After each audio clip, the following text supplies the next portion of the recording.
Well, the deeper you get into this, the more you'll understand that it's not about race. It's actually about a corrupt um, system that needs to be rebooted, a system of control. Watch some of the movies. I mean, they're so on point. The movie The Matrix, um, the movie Enemy of the State, the movie, um, well, there's a few movies, sorry, but I mean, they are so on point and they tell so much.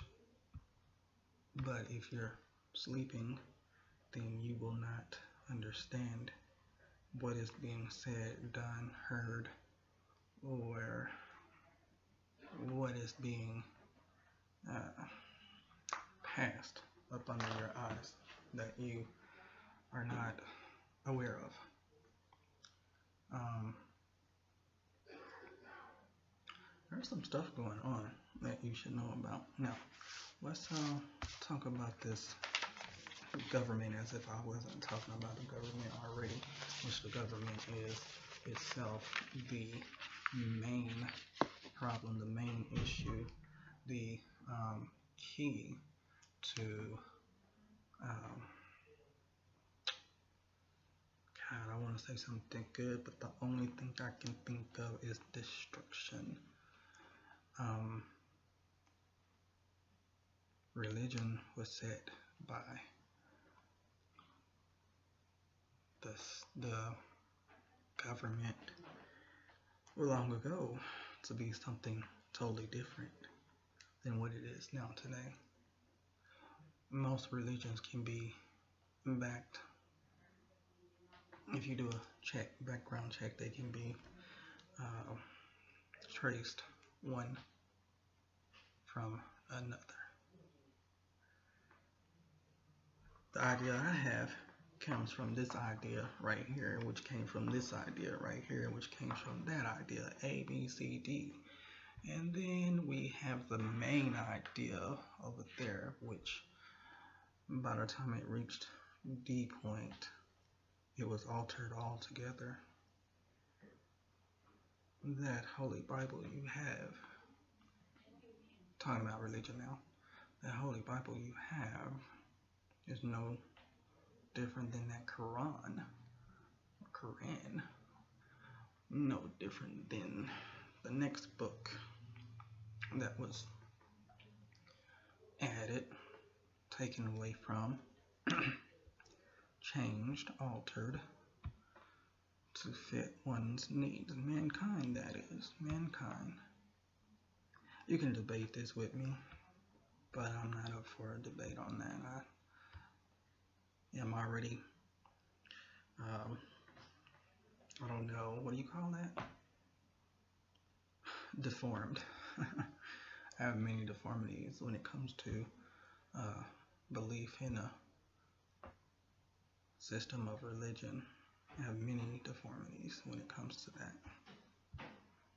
I am not pure. I am not hope when it comes to that. I believe something different.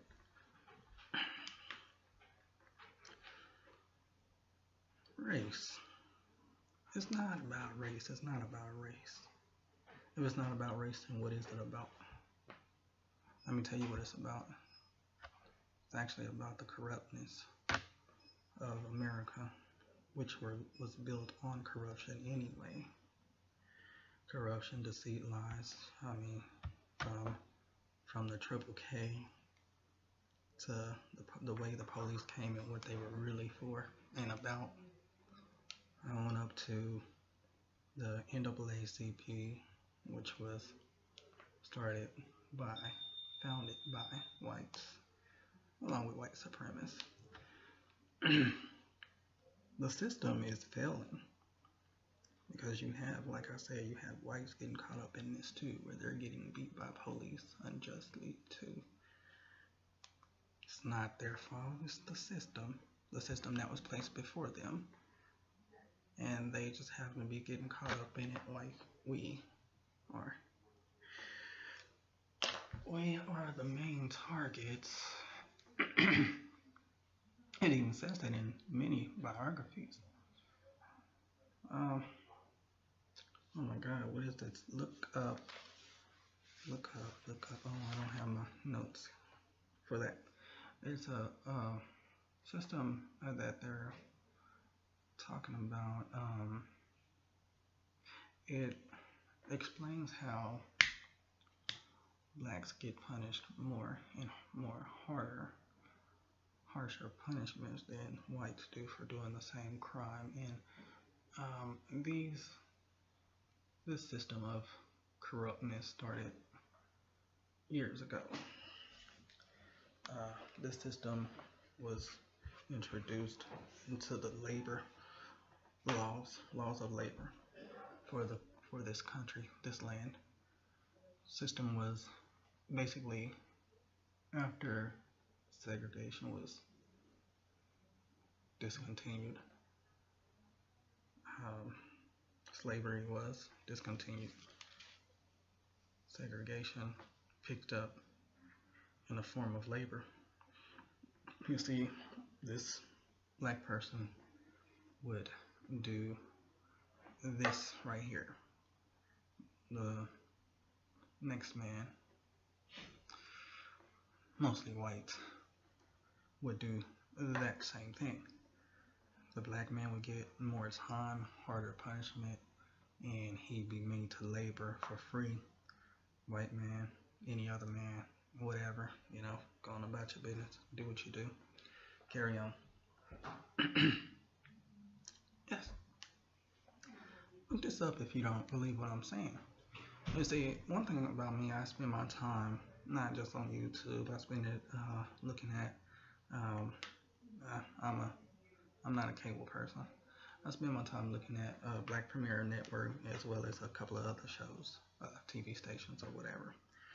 So I mean, it's being researched, and plus whenever I back it up, when I take from PBS or CBS or whatever it is to go on to YouTube, then I actually find those documents. So anyway, that's how that went, and that's what that was about. Now we have another situation: religion, race, mankind, or humanity. We have the Malcolm and Martin effect, Mr. King effect issue. Those who want peace first, those who are down for the gunplay, and they're saying, let's do this. The segregated versus the integrated, those who want, different things.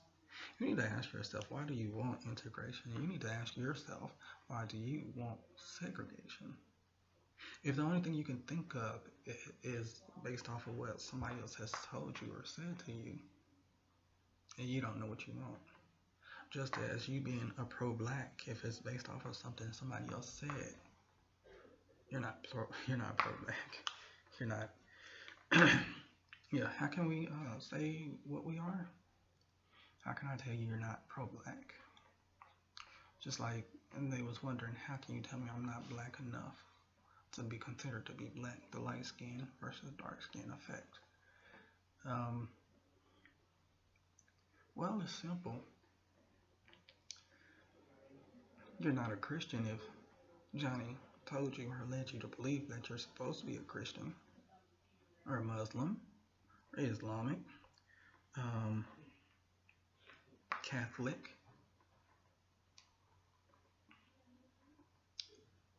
You have to feel what you are. You have to feel it, like in the movie Matrix. I love the movie, even though it was stolen, borrowed, whatever. You have to know that you're the one. You can't have somebody say, hey, you are. If they have to say that, then you're looking for answers, and you were looking for acceptance, and you were looking for someone to tell you. You have to know. If you don't know, then it's gotta be a lie. Because the opposite of the truth is a lie. And I could tell you you're anything. I could. We've been told that we're everything and anything, haven't we? And what was our mission? To prove them wrong.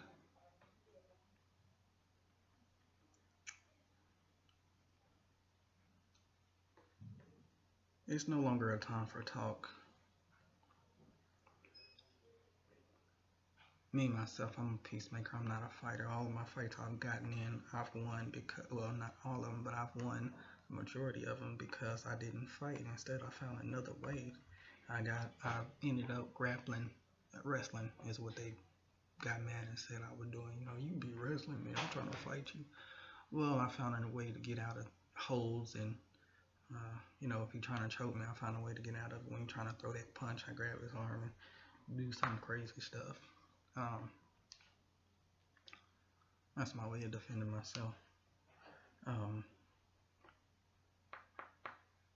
So peacemakers like me, when a dream becomes a nightmare, it's time to wake up. I dream of a world where mankind would get along too.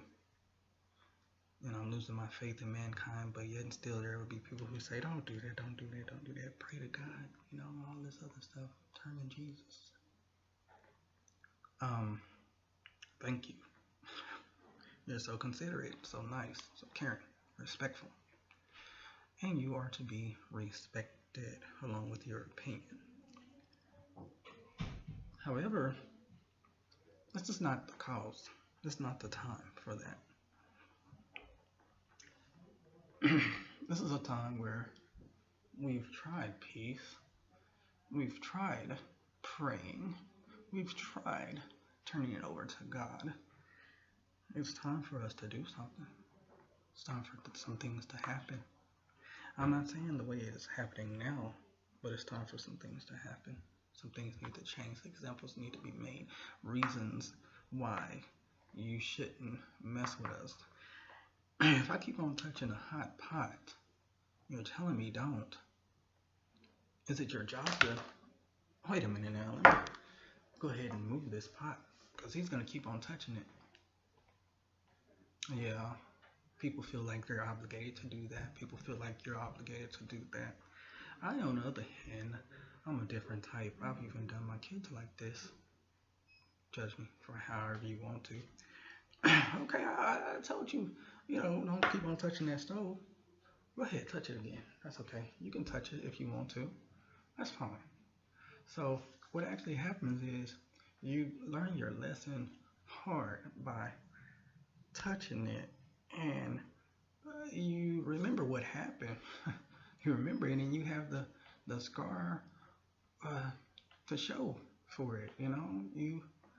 You're engraved now. You'll have a visual effect of what happened when I touch what I shouldn't be touching continuously. If you slap a bear in the face a couple of times and you get away with it, that bear is supposed to, come on, what did Cat Williams say about that tiger? I love that. He remembered he was a tiger. He remembered he was a tiger and he's the king of the jungle. Or is he? There's a reason why you don't. You only laugh in the face of danger. You don't actually go to danger and dare danger to do anything. You laugh in the face of it. There's a reason why you laugh. Okay? So anyway, moving on. We're at war with each other over those peacemakers versus those who are ready to go at war. We need to realize that we need both of them. The peacemakers need to go up front and do the talking while we go ahead and get our plans together, because there are no plans. After all of this is over, what happens then? What's the next steps? That's what we're not looking at. That's what we need to look at. That's what we need to understand and recognize. What after this? Where do we go from here?